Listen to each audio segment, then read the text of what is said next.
Music by बाबुल पांडे।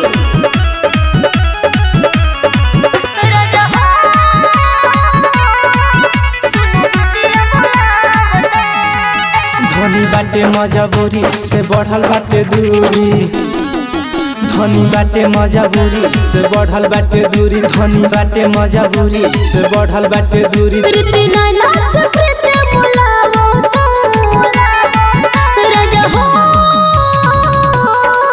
सुनो बिंदिया बोलावता राजा हो, सुनो बिंदिया बोलावता।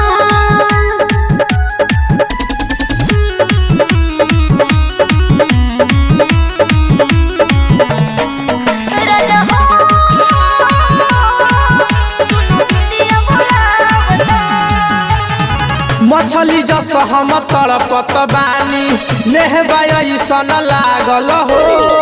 खाना पानी मन न भावे, सुख चयन सबे भागल हो, सुख चयन सबे भागल हो। मछली जस हम तड़पत बानी, नेहबा ऐसन लागल हो।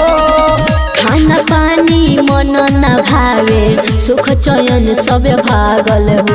हुई जानी हम त बाह देखे अखिया रहा, हुई जानी हम त बाह देखे अखिया रहा। इंतजार के ना डोलावता राजा हो, सुनो बिंदिया बोलावता। राजा हो, सुनो बिंदिया बोलावता।